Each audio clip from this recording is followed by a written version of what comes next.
ఆదికాండం 25వ అధ్యాయం. ఆదికాండం 25వ అధ్యాయం 8వ వచనాన్ని మనం చదువుకుందాం. 8వ వచనాన్ని చదువుకుందాం. అబ్రహాము నిండు వృద్ధాప్యమునకు వచ్చిన వాడై మంచి ముసలితనమున ప్రాణము విడిచి మృతు నొంది తన పితరుల యొద్దకు చేర్చబడెను. ప్రభు ఈ మాటను మన వినికిడిలో దీవించునుగాక. అందరూ నాతో గట్టిగా చెప్పండి. అబ్రహాము నిండు వృద్ధాప్యమునకు వచ్చిన వాడై మంచి ముసలితనమున ప్రాణము విడిచి మృతు నొంది తన పితరుల యొద్దకు చేర్చబడెను.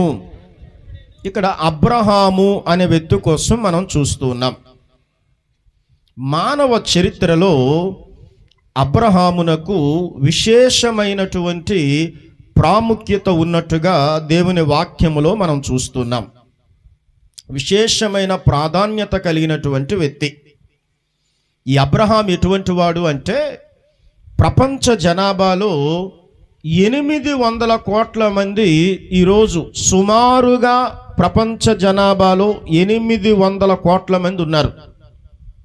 అందులో 3 కోట్ల మంది యూదులు ఉన్నారు.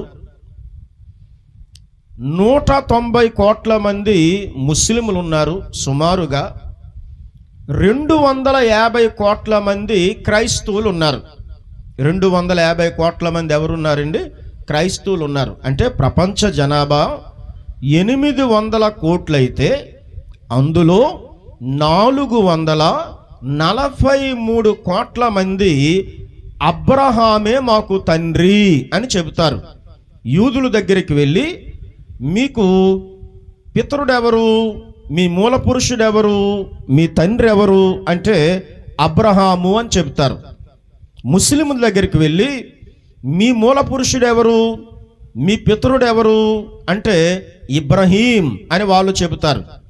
క్రైస్తవుల దగ్గరికి వెళ్ళి మీ మూల పురుషుడెవరు, మీకు తండ్రి ఎవరు అంటే అబ్రహాం అని వాళ్ళు చెబుతారు. అంటే క్రైస్తవులకి మూల పురుషుడు అబ్రహామే, యూదులకు మూల పురుషుడు అబ్రహామే. యూదులకు మూల పురుషుడు, ముస్లిములకు మూల పురుషుడు ఎవరు చెప్పండి? అబ్రహామే. అబ్రహాము అనే పేరుకు అనేక జనములకు తండ్రి అని అర్థం. ఈయన ఎలాంటి వాడంటే యేసు ప్రభుని నమ్మకముందు, దేవుని నమ్మకముందు ఎలాంటి వాడు అంటే మీకు ఇంతకుముందు చెప్పాను, కానీ కొంతమంది కొత్తగా వింటున్నారు. వినండి. వీళ్ళకి మంచి వ్యాపారం ఉండేది. ఏంటా వ్యాపారం అంటే బొమ్మలను చేసి అమ్ముతూ ఉండేవారు. బొమ్మలను చేసి అంటే ఒక బొమ్మకి 2 చేతులు, ఒక బొమ్మకి 4 చేతులు, ఒక బొమ్మకి 4 కాళ్ళు, ఒక బొమ్మకి పెద్ద నాలుక, ఒక బొమ్మకి పెద్ద తల, ఒక బొమ్మ చేతిలో కత్తి, ఒక బొమ్మ చేతిలో ఇలాంటి ఏవేవో వస్తువులు పెట్టి అమ్ముతుంటే జనాలు విపరీతముగా బొమ్మల్ని కొనుక్కొని ఒక మూల పెట్టి ఇదే మాకు దేవుడు అని పూజించేవారు. ఈయన వ్యాపారం అయితే బాగా సాగుతుంది, కానీ ఒక డౌట్ వచ్చింది. మేము పని వాళ్ళ చేత పని చేయించి మేము బొమ్మలు చేస్తున్నాము.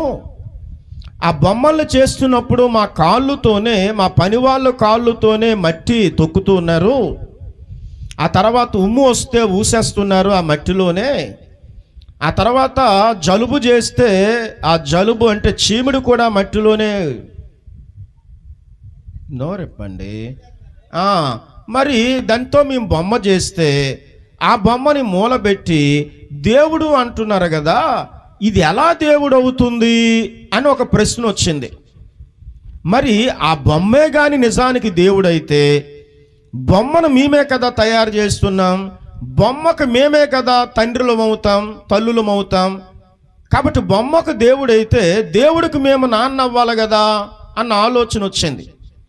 ఆలోచన వచ్చి వాళ్ళ నాన్నగారికి అడిగాడు, వాళ్ళ నాన్న చెప్పలేదు. వాళ్ళ అమ్మకి అడిగాడు, వాళ్ళ అమ్మ చెప్పలేదు. ఇదే ఆలోచనతో ఉండేవాడు. బొమ్మ ఒక జీవము లేనటువంటి బొమ్మ, ఒక మాటలాడలేనటువంటి ఒక బొమ్మ. అది మరియమ్మ బొమ్మ కానివ్వండి, యేసు ప్రభువారి బొమ్మ కానివ్వండి, ఒక జీవము లేని బొమ్మ, ఒక మాటలాడలేనటువంటి బొమ్మ. దేవుడు ఎలా అవుతుంది అని ఆలోచన వచ్చి ఆ యొక్క దేవుని కోసం ఆలోచన చేయడం ప్రారంభించాడు. బైబిల్ ఏముందంటే, నన్ను వెదకు వారికి నేను దొరుకుతాను అని ఉంది. కాబట్టి ఇలా ఆలోచన చేస్తూ అసలు దేవుడు ఎవరు, బొమ్మ దేవుడు అవుతుందా, అసలు నిజమైన దేవుళ్ళు ఎవరు, బొమ్మను పూజించవచ్చా అని ఆలోచన చేస్తున్నప్పుడు దేవాది దేవుడు, సర్వశక్తి గల దేవుడు, భూ గగన జలచరములను సృష్టించిన దేవుడు, మాట్లాడే దేవుడు అబ్రహాముతో మాట్లాడడం ప్రారంభించాడు. అబ్రహాం ఆశ్చర్యపోయాడు. అంటే నేను ఇన్ని వేల బొమ్మలు తయారు చేశాను, కానీ ఏ బొమ్మ ఎప్పుడూ మాట్లాడలేదు. కానీ నాతో ఒక ఆయన మాట్లాడుతున్నాడు ఆకాశంలో నుంచి. దేవుడు అంటే మాట్లాడుతాడు అని ఆయన మాటలు శ్రద్ధగా విని ఆ దేవాది దేవుణ్ణి ఏం చేశాడు అంటే నమ్ముకున్నాడు. అంటే దేవుడు అనేవాడు మాటలాడుతాడు అన్న విషయాన్ని ఈ యొక్క అబ్రహాం అనే వ్యక్తి గుర్తించి ఆ దేవునితో సంభాషించడం మొదలుపెట్టాడు. ఇప్పుడు అబ్రహాము కోసం విన్నాం. అబ్రహాము ఇక్కడ ఏమని ఉంది? 2 విషయాలు అబ్రహాము కోసం రాయబడ్డాయి. ఒకటి చూడండి, నిండు వృద్ధాప్యమునకు వచ్చిన వాడై. రెండవది, మంచి ముసలితనమందు తన ప్రాణమును విడిచి అని ఉంది. నిండు వృద్ధాప్యం వరకు బ్రతికాడు, మంచి ముసలితనములో ఈయన చనిపోయాడు. అంటే బైబిల్లో 66 పుస్తకాలు ఉన్నాయి. ఈ 66 పుస్తకాల్లో 39 పుస్తకాలని పాత నిబంధన అంటారు. ఇందులో ఉన్న భక్తుల్ని పాత నిబంధన భక్తులు అంటారు. తక్కిన 29 పుస్తకాలని కొత్త నిబంధన అంటారు. అందులో ఉన్న భక్తుల్ని కొత్త నిబంధన భక్తులు అంటారు. ఇప్పుడు అబ్రహాము నిండు వృద్ధాప్యములో, చెప్పండి ఏ వృద్ధాప్యంలో? లక్ష్మయ్య గారు కూడా నిండు వృద్ధాప్యం. అంటే దేవుడిచ్చిన ఆయుష్ ఎంతో తెలుసా? బైబిల్ ఏం చెప్తుంది? 70 సంవత్సరాలు. అధిక బలం ఉన్న ఎడల 80 సంవత్సరాలు, అంటే యావరేజ్ వయస్సు.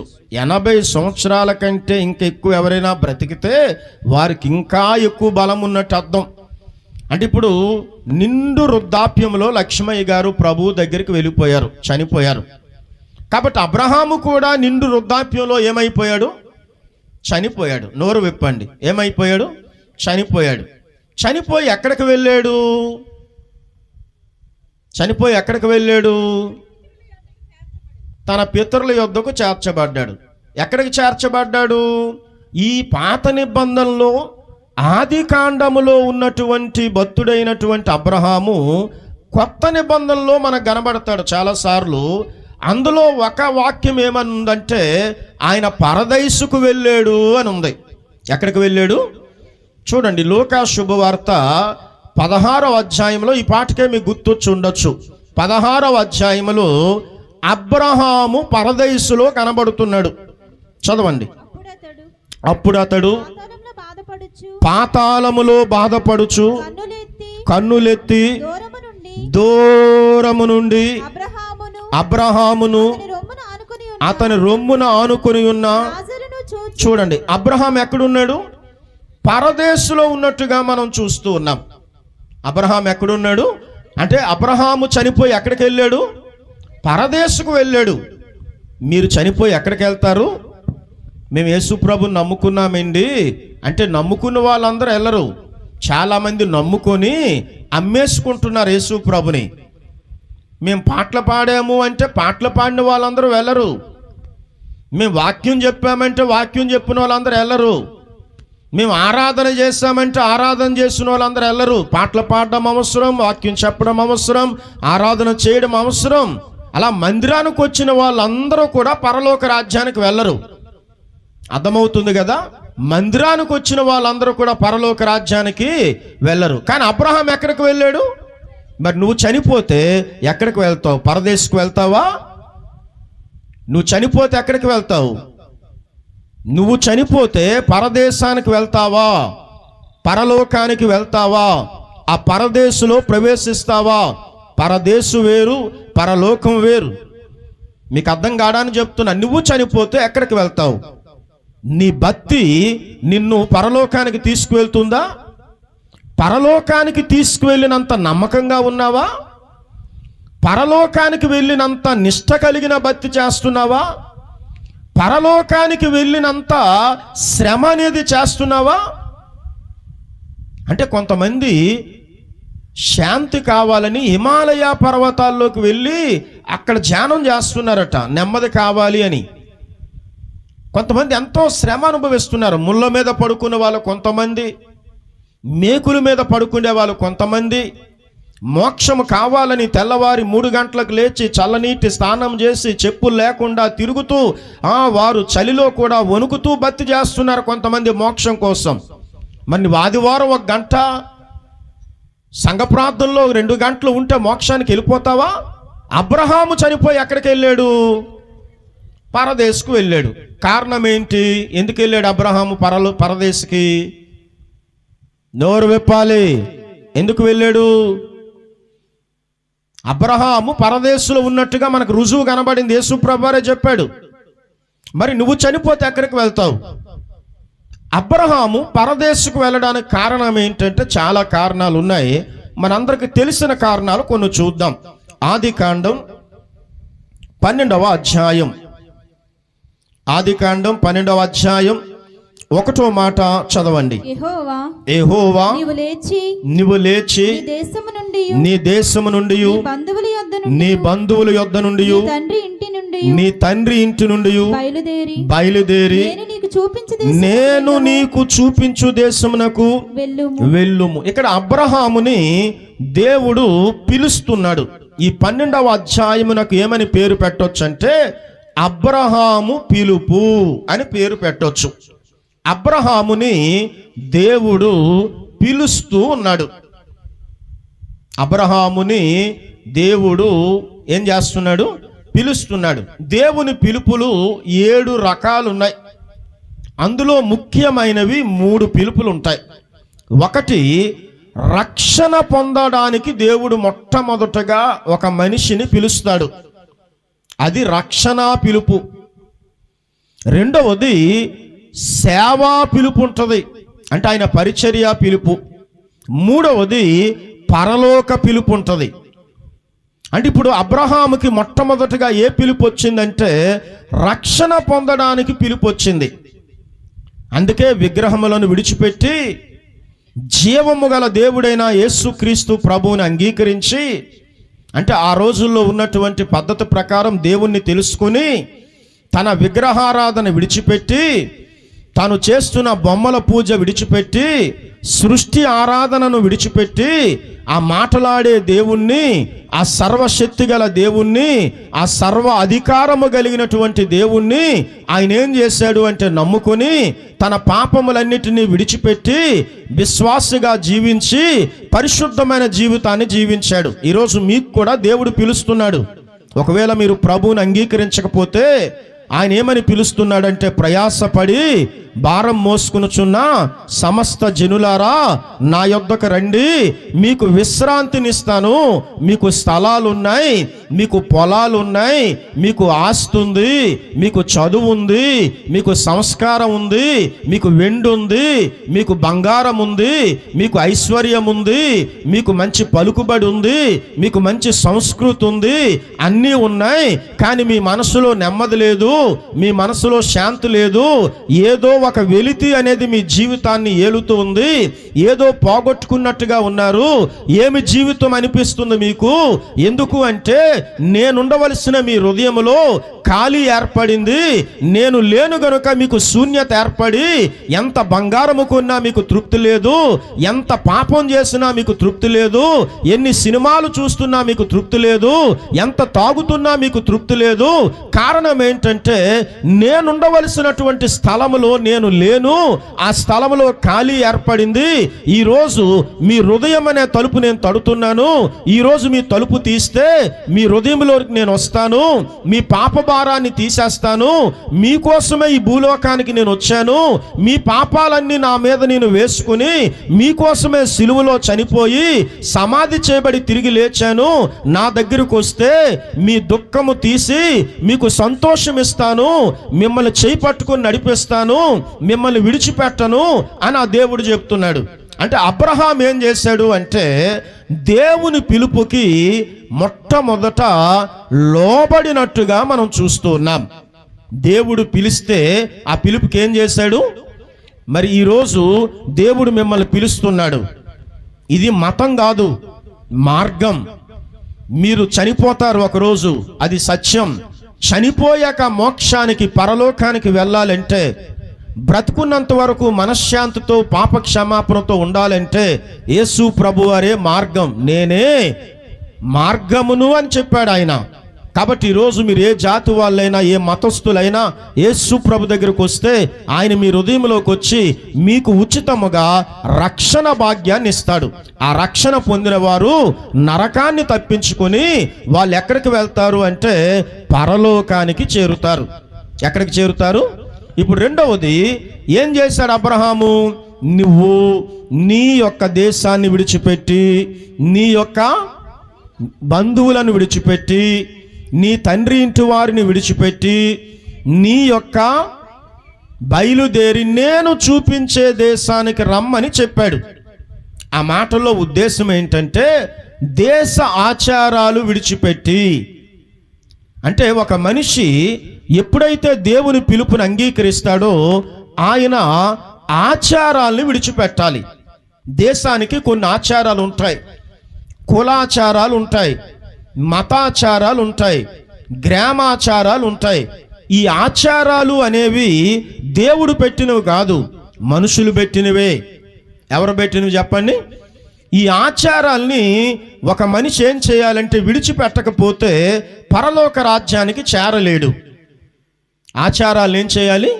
మీరు విడిచిపెట్టారా ఆచారాల్ని? ఇంకేమైనా ఆచారాలను ఆచరిస్తూ ఉన్నారా? పద్ధతుల్ని ఆచరిస్తూ ఉన్నారా? విడిచిపెట్టిరా అన్నాడు. రెండవది ఏం చేశాడు అంటే అబ్రహాము విడిచిపెట్టి వచ్చాడు. ఏం చేశాడండి? చెప్పండి అందరూ. విడిచిపెట్టి వచ్చాడు. కాబట్టి ఈరోజు మనం ఏం చేయాలి? మూడవది విడిచిపెట్టి రావాలి. దేన్ని విడిచిపెట్టాలి? నీ ఆచారాన్ని విడిచిపెట్టాలి. ఇంకా దేన్ని విడిచిపెట్టాలి? నీ పాపాన్ని విడిచిపెట్టాలి. చాలామంది వ్యభిచారం చేస్తేనే పాపం అనుకుంటారు. దేవుని మాటకు లోబడకపోయినా పాపం చేసినట్టే. మరి మీ పాపాన్ని విడిచిపెడుతున్నారా? దేవుని నమ్ముకొని కూడా సిగ్గు లేకుండా ఇంకేమైనా సినిమాలు లాంటివి చూస్తున్నారా? సిగ్గు లేకుండా ఇంకా తాగుతున్నారా? సిగ్గు లేకుండా పేకాట ఆడుతున్నారా? సిగ్గు లేకుండా రోడ్డు మీద తిరుగుతున్నారా? సిగ్గు లేకుండా ఇంకేమైనా చేస్తున్నారా? వాటిని ఏం చేయాలి? విడిచిపెట్టకపోతే నువ్వు మోక్షానికి వెళ్ళవు. ప్రభువా 10 సంవత్సరాలు భజన చేశాను ప్రభువా అంటే దేవుడు అంటాడు నువ్వెవరో నాకు తెలియదు, బయటికి పో అంటాడు. కొంతమంది వచ్చి అన్నారు, ప్రభువా నీ నామములో మేము దయ్యాలను వెళ్ళగొట్టాము అన్నారు.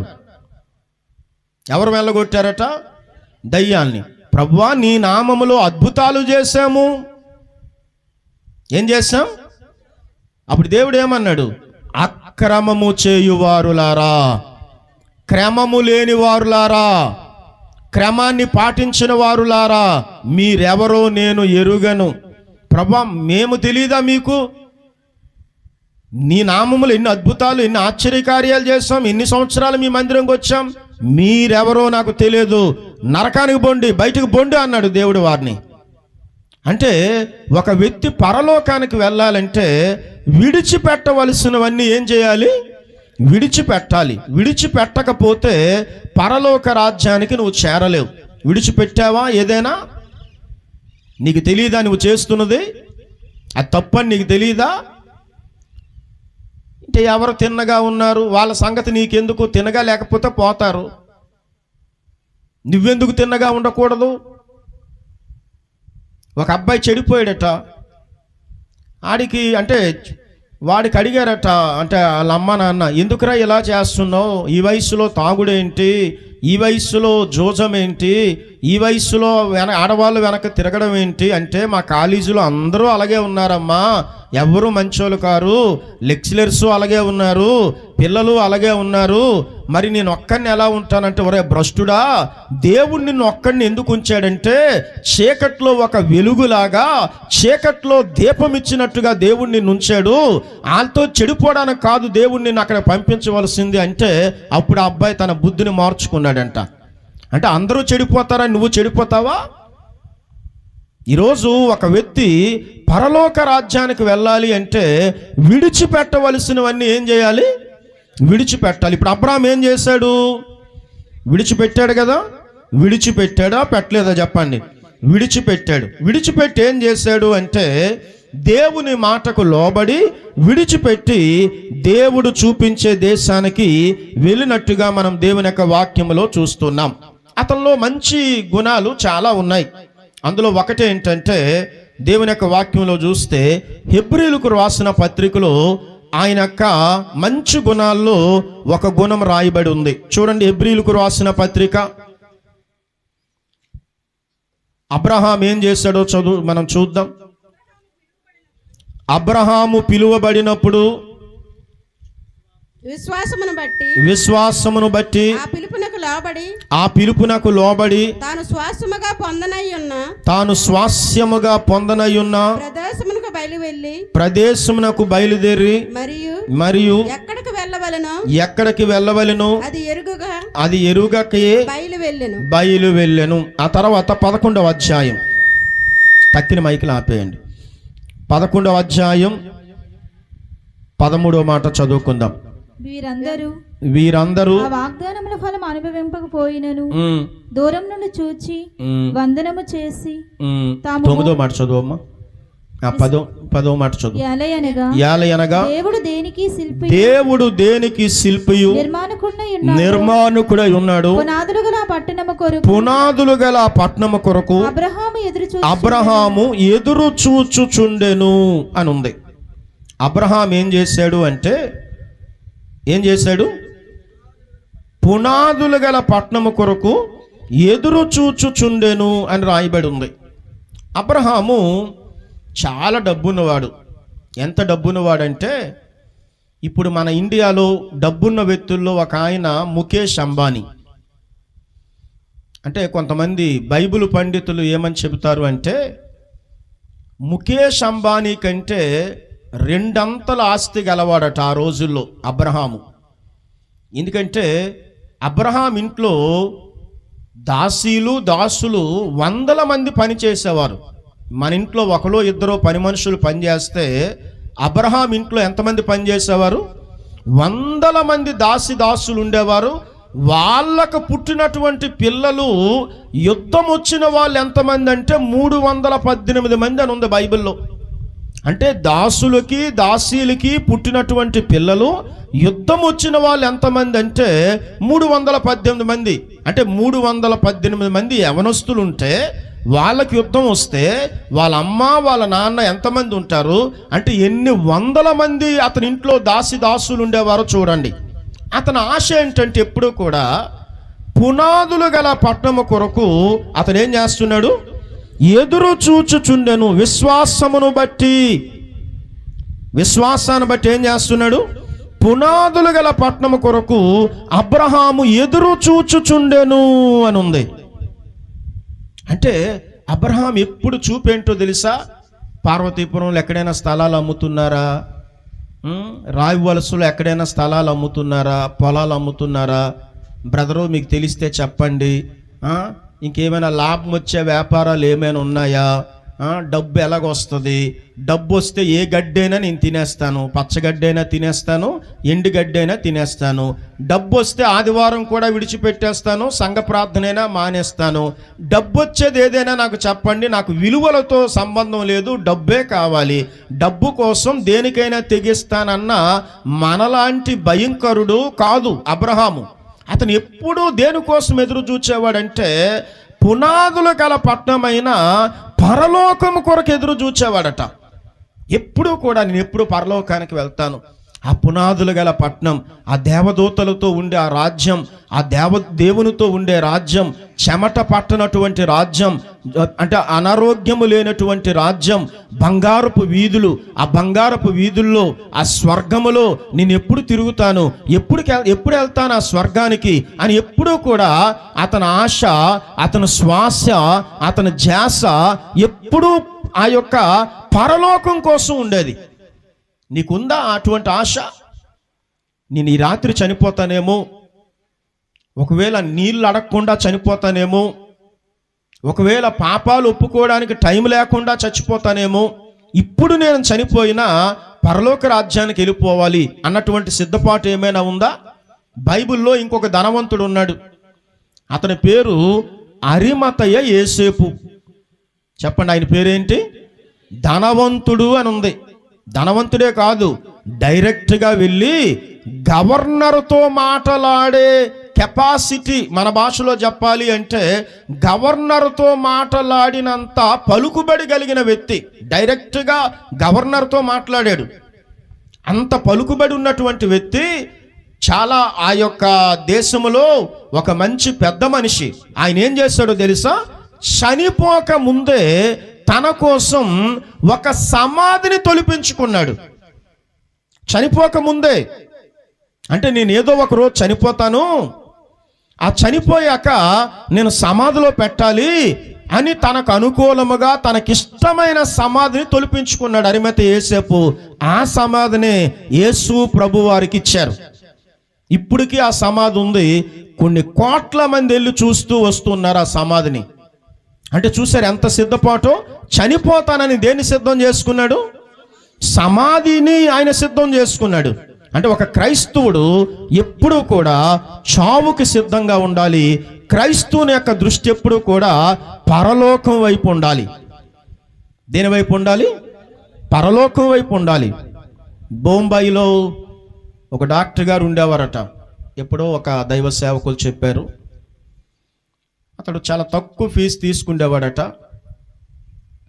అంటే సామాన్యమైన ఫీజు, పెద్ద అంటే ఆ ఫీజులో కూడా వచ్చిన డబ్బుల్లో సగం దేవుని పనికి ఇచ్చేవాడట. సగం అంటే ఇంకొక సగంలో ఒక పావు వాట పేదవాళ్ళకి ఇచ్చేవాడట. సామాన్యంగా తింటూ బతికాడట. ఇంట్లో పెద్ద ఏమీ అంగు ఆర్భాటం లేకుండా ఉండేవాడట. ఎవరు అడిగారట, ఇంత పెద్ద డాక్టర్ అండి మీరు, ఏమీ సంపాదించుకోలేదా, ఏమీ గడించుకోలేదా అంటే, ఇక్కడ ఎంత ఎక్కువ సంపాదిస్తే, ఎంత ఎక్కువ గడిస్తే నేను అంత దేవునికి లెక్క చెప్పాలి అక్కడ.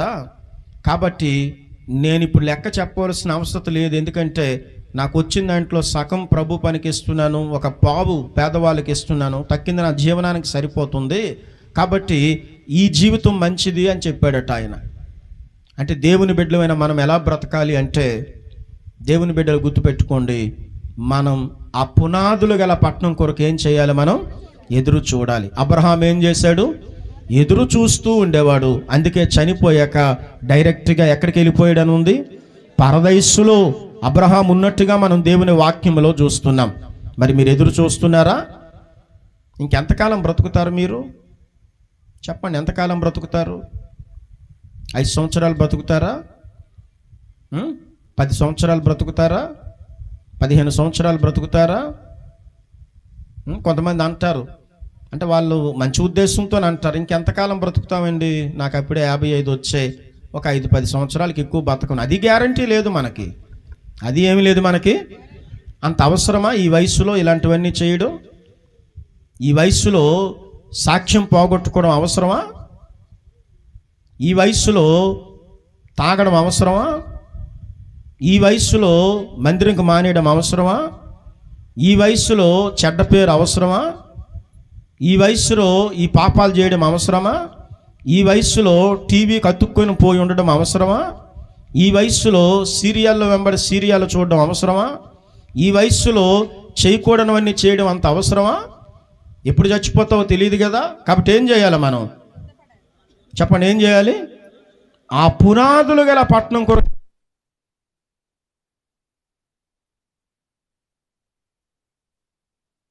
పునాదులు గల పట్టణం కొరకు అబ్రహాం ఏం చేశాడు?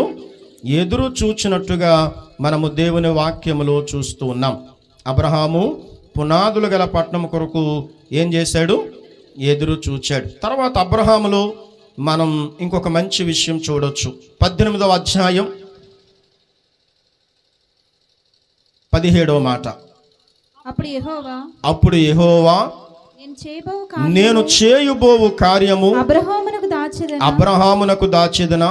అబ్రహాము గొప్ప జనమగును. ఎట్లనగా యెహోవా అబ్రహామును గూర్చి చెప్పినది అతనికి కలుగు చేయునట్లు తన తరువాత తన పిల్లలను తన ఇంటి వారును నీతి న్యాయములు జరిగించుచు యెహోవా మార్గమును గైకొనుటకు అతడు వారికి ఆజ్ఞాపించినట్లు నేను అతన్ని ఎరిగి ఉన్నానెను అని మనం చూస్తున్నాం. అబ్రహాము ఏం చేశాడు? దేవుడు అంటున్నాడు, అబ్రహాము కోసము నాకు తెలుసు అంటున్నాడు. ఏమంటున్నాడు? అబ్రహాము కోసము నాకు తెలుసు. ఏం తెలుసు దేవునికి అంటే? అన్నీ తెలుసు. ఒక మాట చెప్తున్నాడు. ఏమని చెప్తున్నాడంటే, తన తరువాత తన పిల్లలు ఏం చేస్తారు చెప్పండి? తన ఇంటి వారు నీతి న్యాయములు జరిగించుచు యెహోవా మార్గమును గైకొనుటకు అతడుకు వారికి ఆజ్ఞాపించినట్లు. అబ్రహాము 3 పనులు చేశాడు ఈ మాటలో.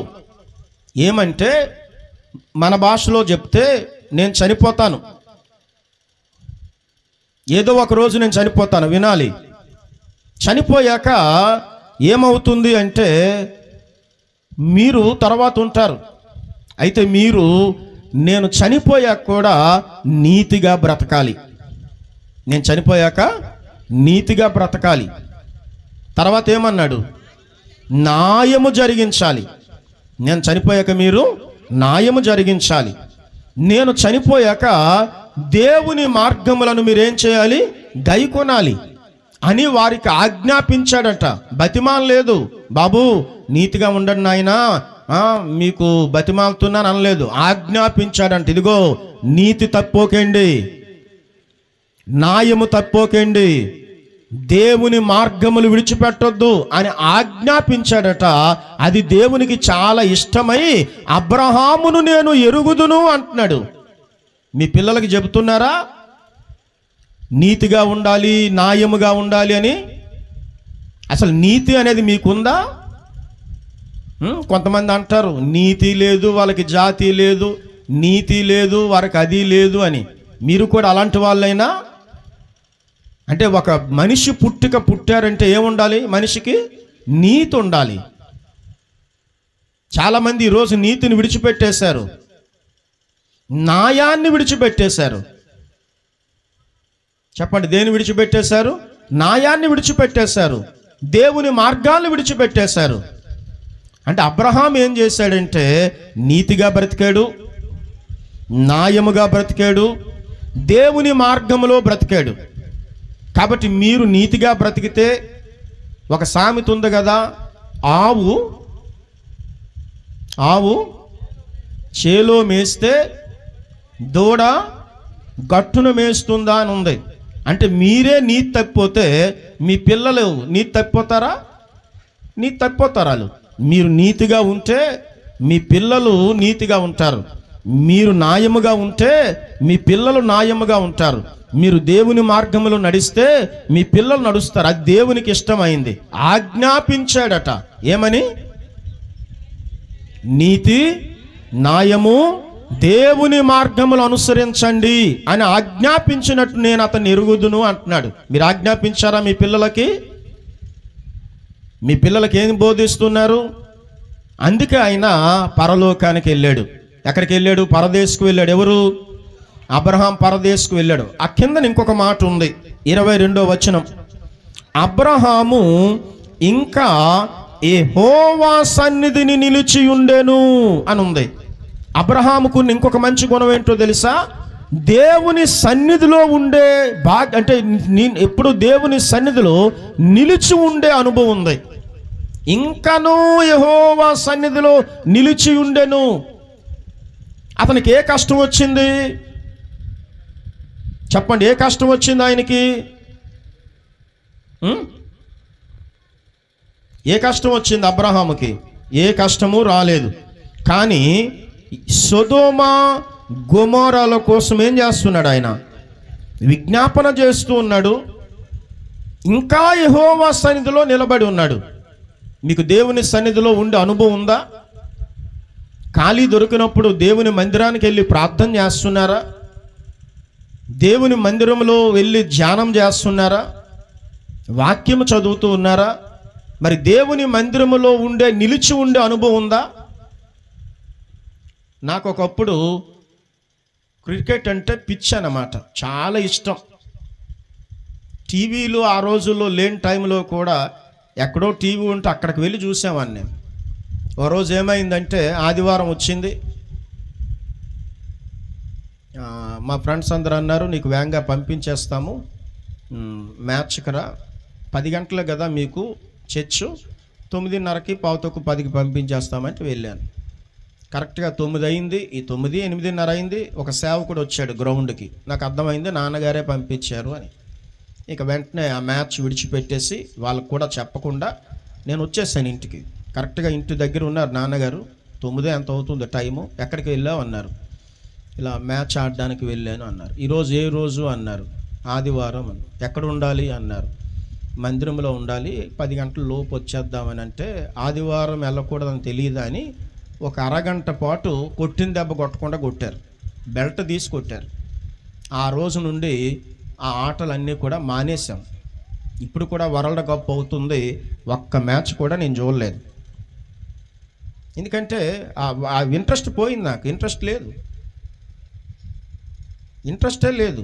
అంటే ఇప్పుడు మనం ఎక్కువ ఏం చేయాలి అంటే దేవుని సన్నిధిలో గడపడం నేర్చుకోవాలి. ఎవరి సన్నిధిలో? దేవుని సన్నిధిలో గడపకుండా మనం టీవీల ముందు, సెల్ ఫోన్ల ముందు గడిపితే ఏమొస్తుందో మనకి? ఇప్పుడు ఏలియా ఎవని సన్నిధిన నేను నిలువబడి ఉన్నాను, ఆ యొక్క యెహోవా జీవము తోడు నా మాట ప్రకారము గాక వర్షము గాని మంచు గాని పడదు అన్నాడు. అంతే. ఎంత డేరింగు! వర్షం పడదు అంటే నీ బాబు చేతిలో ఉందా వర్షం పడకుండా ఆపడం? 3.5 సంవత్సరాలు వర్షం పడలేదు. ఎన్ని సంవత్సరాలు? అంటే ఏలియా నోటి మాట దేవుడు గణపరిచాడు. ఎందుకో తెలుసా? ఏలియా మనలాంటి స్వభావం గల మనుషుడే, కానీ ఆయన దేవుని సన్నిధిలో ఉండడాన్ని బట్టి అతను చెప్పినట్టు జరిగిపోయింది.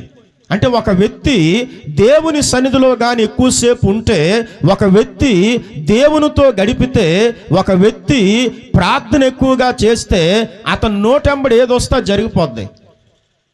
నాన్నగారు నోటెంబడి ఏదొచ్చినా అది జరిగిపోవడానికి కారణం అదే.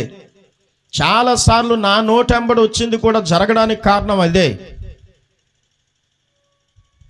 అంటే ఎందుకు అంటే దేవుని సన్నిధిలో మీరు ఎక్కువ గడపండి, మీ నోటి వెంబడి వచ్చిన మాట ఖచ్చితంగా దేవుడు నెరవేరుస్తాడు. ఇంకొక మాట అన్నాడు ఏలియా గారు. ఏమన్నారు తెలుసా? అమ్మ నాకు కొంచెం రొట్టె చేసుకునిరా అన్నాడు. బాబు, అయ్యా దైవజనుడా, కొంచెం పిండి ఉంది మా తొట్టిలో, కొంచెం నూనె ఉంది, అవి తప్పేమీ లేవు అంది విధవరాలు. అమ్మ ముందు నాకు ఒక అప్పం చేసుకునిరా అంటూ ఏమన్నాడు? భూమి మీద వర్షము కురిపించు వరకు ఆ తొట్టిలో పిండి తక్కువ కాదు, బుడ్డిలో నూనె అయిపోదు అన్నాడు.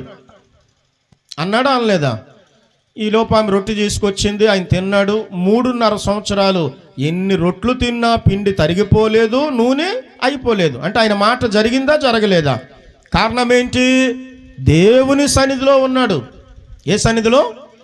నువ్వు amen amen amen amen amen అంటున్నా జరగట్లేదు. కారణం ఏంటంటే దేవుని సన్నిధిలో లేవు. నువ్వు ఆమెన్ బ్యాచ్లో చేరిపోయావు కానీ దేవుని సన్నిధిలో లేవు. జరిగిపోద్ది. ఏటి జరిగిపోద్ది? ఏం జరిగిపోద్ది? జరిగిపోద్దన్నో జరగట్లేదు. ఒక అబ్బాయి అంటున్నాడు, ఇప్పుడే ప్రభా, ఇప్పుడే కార్యము చేయండి, ఇప్పుడే చేయండి అంటున్నాడు. జరగట్లేదు. మనుషుల ముందు ఇదంతాను. అంటే ఒక వ్యక్తి మాట దేవుడు గణపరచాలి అంటే ఆ వ్యక్తి దేవుని సన్నిధిలో గడపాలి. అబ్రహాము దేవుని సన్నిధిలో గడిపిన అనుభవం ఉంది కనుక ఆయన మాటలకు దేవుడు గణపరిచాడు. ఆయన పరలోక రాజ్యానికి లేక పరదేశకు వెళ్ళాడు. ఎక్కడికి వెళ్ళాడు? అబ్రహాం కోసం మాట ఇంకొకటి ఉంది. అబ్రహాము దేవునికి స్నేహితుడు అన్న బిరుదు ఉంది. అబ్రహాము ఎవరికి స్నేహితుడు? దేవునికి స్నేహితుడు. చదవండి ఆ మాట. అబ్రహాము ఎవరికి స్నేహితుడు? అబ్రహాము దేవునికి స్నేహితుడు. చెప్పండి, అబ్రహాం ఎవరికి స్నేహితుడు? మీరెవరికి స్నేహితులు? మీ స్నేహితులు ఎవరు? చెప్పండి, మీ స్నేహితులు ఎవరు? దేవునితో మీకు స్నేహం ఉందా? పనికి మాల వాళ్ళతో స్నేహం చేస్తున్నారా? కొంతమంది చూడండి, ఎప్పుడు వాళ్ళ మాటలన్నీ భూ సంబంధమైన విషయాల వైపే తిరుగుతుంటాయి. ఎందుకంటే వాళ్ళ స్నేహం అన్యులతో అన్నమాట. అన్యులేంటి? బంగారం రేటు తక్కువైందంట, అక్కడ స్థలాలు ఏవో కొత్తగా అడ్డాప్సీల దగ్గర వేస్తున్నారట, గజం చాలా తక్కువకి ఇస్తున్నారట, వాళ్ళు అక్కడ మందు చవకయిందంట, తర్వాత ఇల్లు ఎక్కడ మంచి గేమ్ జరుగుతుందట, చాలా మంది వెళ్తున్నారట. ఇవన్నీ మాట్లాడుతుంటే వీళ్ళ ఆలోచనలన్నీ అలాగే జరుగుతుంటాయి అన్నమాట, అలాగే తిరుగుతూ ఉంటాయి. కాబట్టి నువ్వు ఎవరితో స్నేహం చేయాలి? దేవునితో స్నేహం చేయాలి. నీకు మంచి స్నేహితుడు ఎవరు? దేవుడు. ఈ లోకంలో ఉన్న స్నేహితులు ఎవరు? నాకు తెలిసిన ఒక ఆయన ఉన్నాడు, ఆయనకు ఒక ఫ్రెండ్ ఉన్నాడు. వాళ్ళిద్దరు ఎలా ఉండేవారో తెలుసా? ఒకటే కంచంలో తినేవారు. అంటే అంత క్లోజు. ఇద్దరు ఒక్క రాత్రి నిద్రపోవడానికి మాత్రమే ఎవరింటికి వాళ్ళు వెళ్ళేవారు. ఇద్దరూ ఒకే దగ్గర ఉండేవారు. నాకు తెలిసిన ఆయన చనిపోయాడు. చనిపోతే వాళ్ళ ఫ్రెండ్ రాలే. నేను అడిగాను, ఏంటి ఆయన రాలేదు అని. అప్పుడు అంటున్నారు, ఆయన మాలేశాడు, మాలేస్తే రాకూడదట అని. అంటే చిన్నప్పటి నుంచి ఫ్రెండ్స్, 40 సంవత్సరాలు వాళ్ళ ఫ్రెండ్షిప్. మాలేశాడని ఆయన రాలేదు. మాల తీస్తే రావచ్చట కానీ మాలేస్తే రాకూడదట. మరి మాల తీయకూడదని తీయలేదు, రాలేదంట. చూడండి, ఫ్రెండ్షిప్ అంటే అంత ఫ్రెండ్స్ కూడా ఏమైందంటే మాలేస్తే శవాన్ని చూడడానికి రాలేదు, ఆఖరి చూపు చూడడానికి రాలేదు ఆ వ్యక్తి. లోక స్నేహాలు ఇలాగే ఉంటాయి. కానీ దేవుడు నీకు మంచి స్నేహితుడిగా ఉంటాడు. ఎలా ఉంటాడు? నిన్ను ఆదరిస్తాడు, నిన్ను వాదారుస్తాడు, నీ చేయి పట్టుకుని నడిపిస్తాడు, నీ కన్నీటిని తుడుస్తాడు. నేనున్నాను, భయపడకు అంటాడు. ఎవరు విడిచినా నేను విడిచిపెట్టను అంటాడు.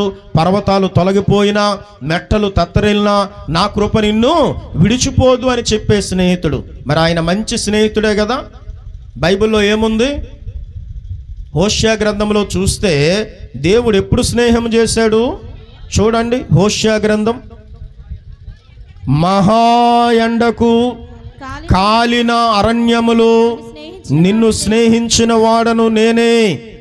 తర్వాత మేత దొరకగా నీవు తిని తృప్తి పొందితివి గనుక గర్వించి నన్ను మరచితివి. చూడండి, అక్కడ ఏమని ఉందంటే మహా ఎండకు కాలిన అరణ్యములో నిన్ను స్నేహించిన వాడను నేనే అని ఉంది. మహా ఎండ అంటే మహాశ్రమలు. వినాలి, మహాశ్రమలు వచ్చినప్పుడు అందరూ నిన్ను విడిచిపెట్టేశారు, అందరూ నీకు దూరంగా ఉన్నారు. కానీ ఆ మహాశ్రమల్లో, ఆ మహాబాధల్లో ఎవరూ నిన్ను పట్టించుకోనప్పుడు, నువ్వు ఏడుస్తున్నా నీ కన్నీరు తుడిచే వాళ్ళు ఎవరూ లేనప్పుడు, నీకు పిల్లలు లేనప్పుడు, తినడానికి తిండి లేనప్పుడు, ఉద్యోగము లేనప్పుడు, వ్యాపారం లేనప్పుడు, బ్రతకడానికి కష్టంగా ఉన్నప్పుడు, ఆ నిందలు వచ్చినప్పుడు, అవమానం వచ్చినప్పుడు, పెండ్లి కాని పరిస్థితుల్లో, జబ్బు వచ్చిన పరిస్థితుల్లో, ఆ జబ్బుతో బాధపడుతున్నప్పుడు, పేదరికముతో బాధపడుతున్నప్పుడు, మనశ్శాంతి లేనప్పుడు నీతో స్నేహం చేసింది యేసు ప్రభువారు. ఆయన స్నేహం చేసి ఏం చేశాడు? మహా ఎండకు కాలిన అరణ్యములో నిన్ను స్నేహించి వాడను నేనే. చూడండి, స్నేహించిన వాడు నేనంటే ఇంకెవరు నీతో స్నేహం చేయలేదు. తరువాత మీకు మేత దొరికింది. ఏం దొరికింది? అంటే మంచిగా మిమ్మల్ని నేను పోషించాను, మీరు బాగా తిన్నారు, బాగా తిని తృప్తి పొంది, అంటే మన భాషలో వినాలి అంటే కొవ్వెక్కి, అంటే మన భాషలో బాగా తింటే ఏమెక్కుతుందమ్మా చెప్పండి? అంటే కొలెస్ట్రాల్ ఎక్కువ అవుతుంది అనమాట. కొలెస్ట్రాల్ ఎక్కువయ్యి తర్వాత తృప్తి పొంది తృప్తి పొందిన తర్వాత ఏమొచ్చింది? గర్వం వచ్చి నన్ను మరచిపోయావు అంటున్నాడు.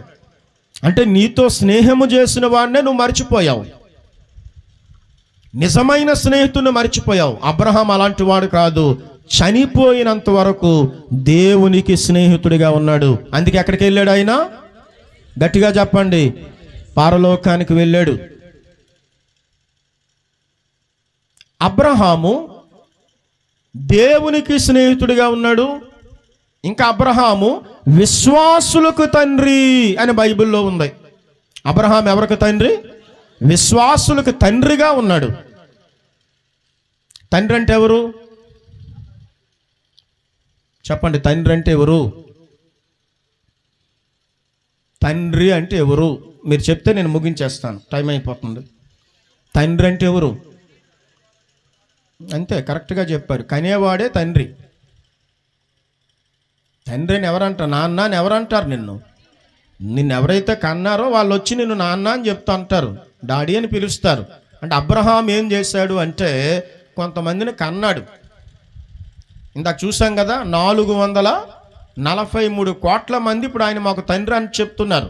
యూజులు, ముస్లింలు, క్రైస్తవులు కూడా. అబ్రహాము తండ్రి. ఎవరికి తండ్రిగా ఉన్నాడు? విశ్వాసులకు తండ్రిగా ఉన్నాడు. ఎవరికి తండ్రి అంటే అబ్రహాం ఎవరు? అబ్రహాం ఎవరు? విశ్వాసి. ఈ విశ్వాసైన అబ్రహాం ఎవరికి తండ్రి అయ్యాడు? విశ్వాసులకు తండ్రి అవుతాడు. కుక్క ఎవరికి తల్లి అవుతుంది? కుక్క పిల్లలకు తల్లి అవుతుంది. అంటే ఇప్పుడు నువ్వు విశ్వాసం అయితే విశ్వాసులకు ఎలా ఉండాలి? తండ్రిగా ఉండాలి. తండ్రి ఏం చేస్తాడు? బైబిల్లో ఉంది, శరీర సంబంధమైన తండ్రులు మనకు శిక్షకులై ఉండిరి అని.